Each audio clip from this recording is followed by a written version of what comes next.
Cuando los agentes federales derribaron la puerta de aquella choza, esperaban encontrar droga, esperaban encontrar armas, esperaban encontrar dinero.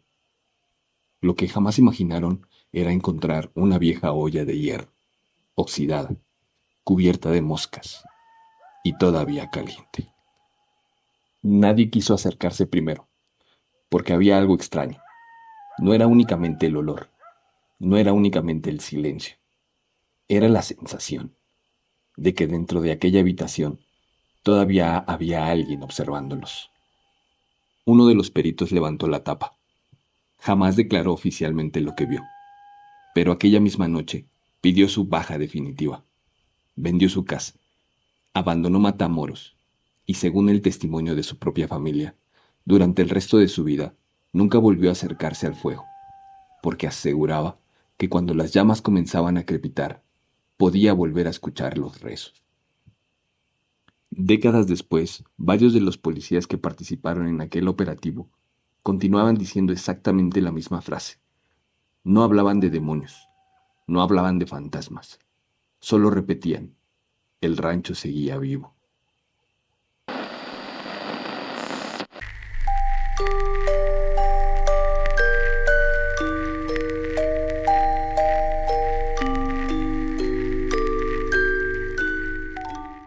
Sean bienvenidos una vez más a Pabellón Oscuro, el rincón donde la historia y el terror se despojan de sus disfraces.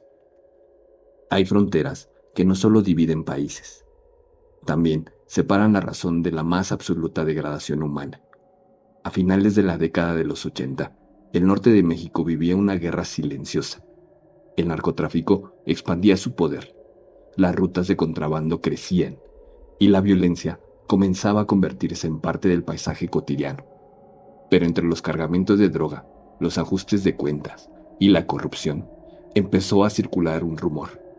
No hablaba de un nuevo cartel, ni de un sicario especialmente sanguinario. Hablaba de un hombre que aseguraba poder volver invisibles a sus seguidores. Un hombre que prometía detener las balas, confundir a la policía y cambiar el destino, a cambio de un solo requisito. No pedía dinero, no pedía propiedades, no pedía lealtad, pedía vidas humanas. En la primavera de 1989, las autoridades llegaron al rancho Santa Elena, muy cerca de Matamoros, Tamaulipas. Creían que estaban por desmantelar otro centro de operaciones del narcotráfico, pero lo que encontraron terminaría convirtiéndose en uno de los expedientes criminales más perturbadores de la historia de México, porque bajo aquella tierra no solo había cuerpos, había un altar, un culto y un caldero, que algunos policías juraron seguía hirviendo, mucho después de que el fuego se hubiera apagado. Todo comenzó con un hombre, al que todos llamaban el Padrino. Quienes llegaron a conocerlo coincidían en algo. No era un hombre que levantara la voz, no necesitaba hacerlo. Mientras otros imponían respeto con armas, él lo hacía con el silencio. Cuando entraba a una habitación, la conversación simplemente se detenía. Había algo en su mirada que hacía sentir a las personas como si ya supiera todo sobre ellas. Su nombre era Adolfo de Jesús Constanzo, pero muy pocos se atrevían a llamarlos así. Para quienes lo seguían, era simplemente el Padrino. Había nacido en Miami, pero desde niño creció rodeado de rituales, rezos y creencias heredadas de antiguas tradiciones afrocaribeñas. Aprendió que la fe podía convertirse en esperanza y que la esperanza podía convertirse en un negocio. Cuando llegó a México, a mediados de los años 80, no buscaba convertirse en narcotraficante. Buscaba algo mucho más rentable. Quería convertirse en el hombre que todos necesitaban antes de apretar un gatillo. Al principio, sus clientes eran personas comunes, comerciantes, empresarios, artistas, políticos. Todos acudían buscando exactamente lo mismo: protección, una limpia, un amuleto, una promesa de buena suerte. Y durante algún tiempo, eso fue exactamente lo que recibieron. Pero el poder tiene una característica muy peligrosa. siempre exige más. Constanzo comenzó a afirmar que existían rituales mucho más poderosos, rituales capaces de confundir a los enemigos, devolver enfermedades, desviar balas, hacer invisible a quien lo realizara. Y hubo personas que decidieron creerle, no porque fueran ingenuas, sino porque vivían rodeadas de violencia, en un mundo donde cada viaje podía terminar en una emboscada. Cualquier promesa de supervivencia valía más que el dinero. O entonces, cuando los primeros miembros del narcotráfico comenzaron a cruzar la puerta de su rancho, llegaban armados, con camionetas llenas de droga, con maletas repletas de efectivo. Esperaban comprar protección, pero Constanzo nunca les pidió dinero. Les pidió otra cosa, algo que según él alimentaría el verdadero origen de su poder. Lo llamaba la materia prima. Nadie preguntó qué significaba realmente aquella expresión, porque en ese mundo, hacer preguntas era mucho más peligroso que obedecer. Y cuando los primeros hombres descubrieron de qué estaba hecha aquella materia prima, ya era demasiado tarde para abandonar el rancho.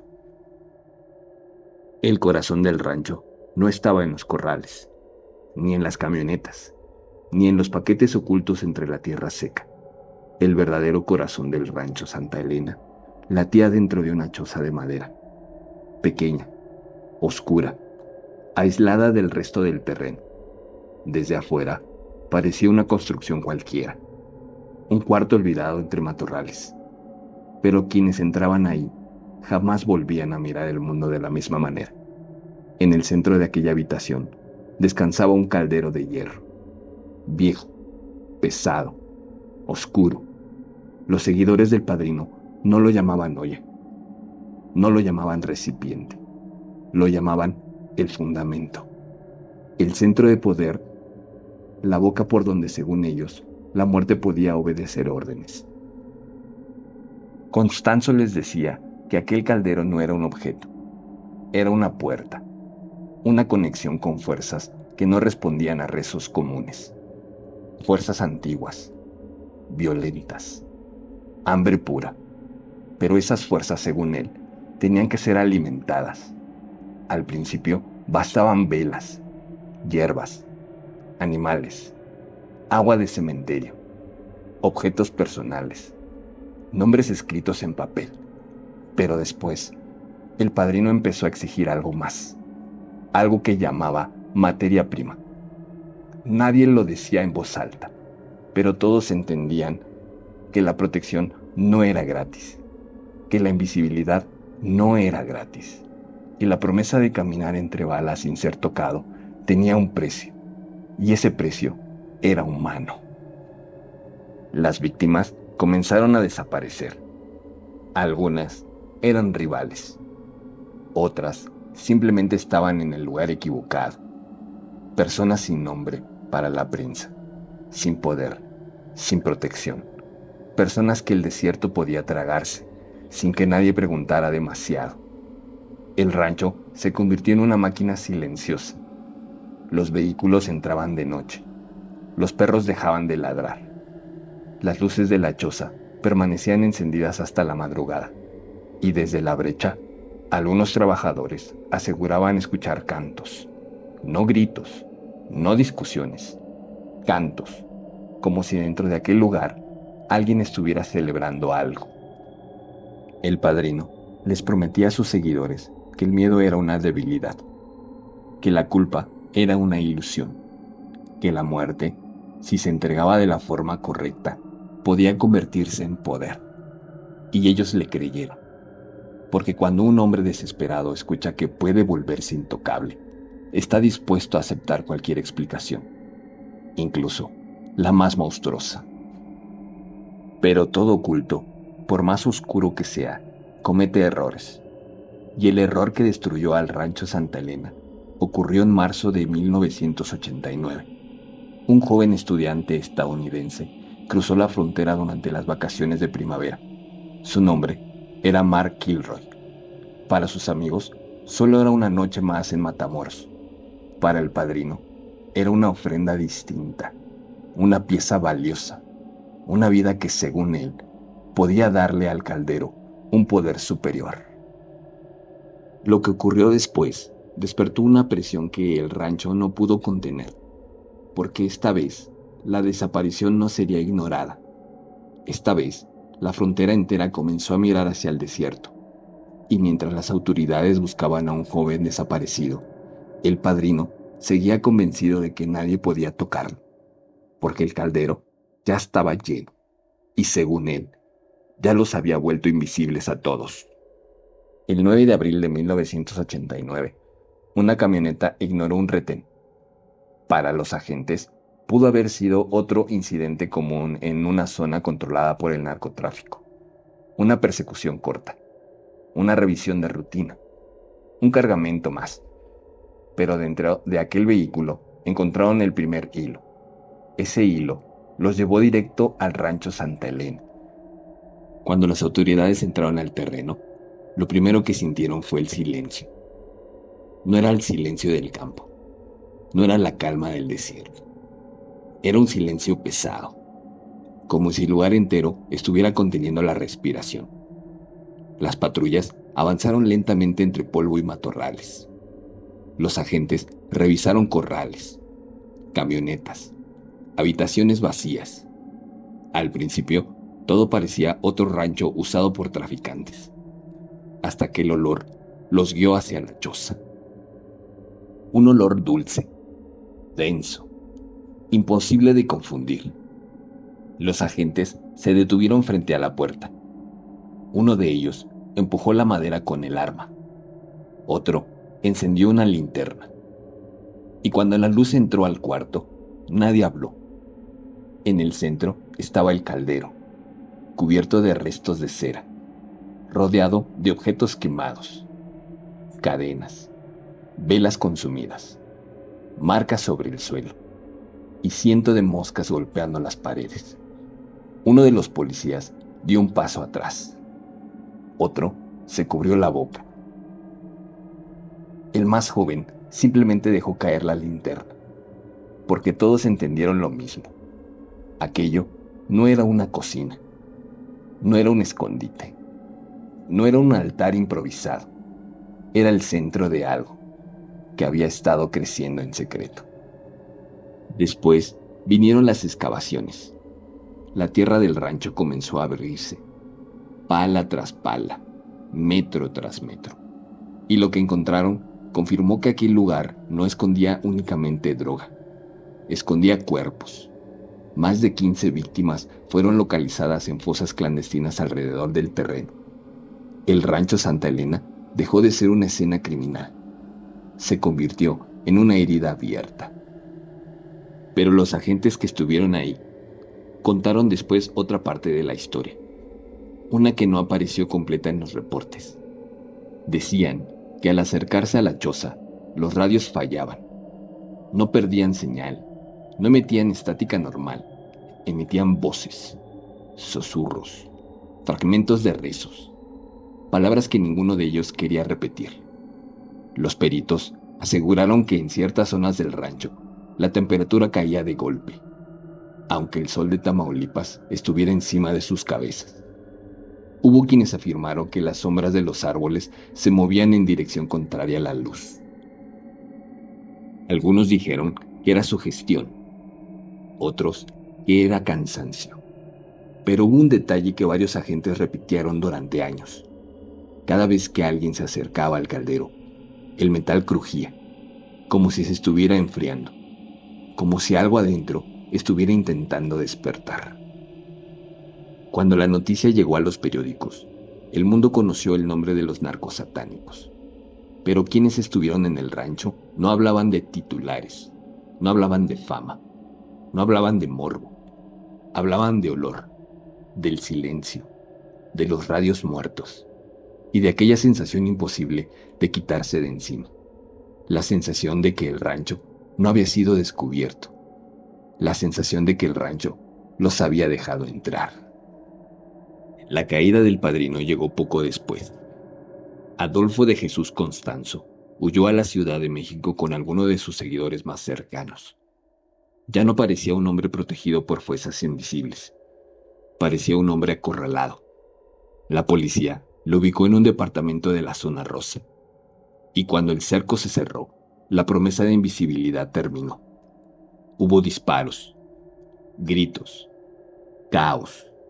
Y al comprender que no escaparía con vida, Constanzo tomó la última decisión de su culto. No permitiría que lo capturara. No permitiría que lo encerrara. No permitiría que el mundo lo viera caer. Su historia terminó entre paredes de concreto, lejos del rancho, lejos del desierto, lejos del caldero que según él lo había hecho intocable. Pero en Matamoros, el miedo no terminó con su muerte, porque el rancho Santa Elena seguía ahí, y los agentes que custodiaban el lugar comenzaron a enfermar. Otros tenían pesadillas. Algunos escuchaban ruidos cerca de la choza durante la noche. Pasos, golpes, murmullos, como si alguien siguiera caminando alrededor del altar. Entonces, tomaron una decisión: quemarlo todo: la cabaña, los restos, las marcas del suelo, el lugar donde el caldero había permanecido. Llevaron gasolina, llamaron a un sacerdote y encendieron el fuego. Las llamas subieron rápido. La madera crujió. El humo negro comenzó a elevarse desde el rancho, pero quienes estuvieron presentes aseguraron que algo no estaba bien. El humo no se dispersaba, no seguía el viento, se quedaba suspendido sobre la choza, como una mancha viva, y mientras el fuego consumía las paredes, el metal del caldero comenzó a silbar, no como hierro calentándose, sino como algo dentro estuviera respirando. Algunos juraron ver una forma entre el humo, un rostro, cuernos, una silueta enorme dibujándose por encima del rancho. Otros negaron haber visto algo, pero ninguno negó el sonido. Un silbido agudo, largo, como si el fuego no estuviera destruyendo el altar, sino liberando lo que había quedado atrapado en él. Hoy, las ruinas del rancho Santa Elena permanecen cubiertas por maleza y olvido. La tierra volvió a secarse, el polvo volvió a cubrir la brecha, y para muchos, aquel caso quedó enterrado en los archivos criminales de 1989. Pero en Matamoros, todavía hay quienes evitan acercarse al lugar. Dicen que en noches sin luna puede verse pequeñas luces entre los matorrales, luces bajas, temblorosas, como velas encendidas alrededor de una choza que ya no existe. Y algunos habitantes aseguran que cuando el viento sopla desde el rancho, trae consigo un sonido muy bajo, muy lejano, como agua empezando a hervir. Tal vez todo terminó cuando el fuego consumió Santa Elena. Tal vez el padrino murió creyendo en una mentira que él mismo fabricó. O tal vez hay ciertos lugares donde la sangre derramada no desaparece, solo se hunde en la tierra, espera y aprende a respirar debajo de ella. Si este expediente abrió una nueva puerta en Pabellón Oscuro, te invito a formar parte de este archivo. Suscríbete, deja tu me gusta y dime en los comentarios: ¿crees que el poder que buscaba era solo su gestión? ¿O que en los ranchos Santa Elena realmente se abrió una puerta hacia la oscuridad? Cada lunes abrimos un nuevo expediente. Y recuerda, no todas las historias terminan cuando el fuego se apaga. Algunas siguen hirviendo. Buenas noches.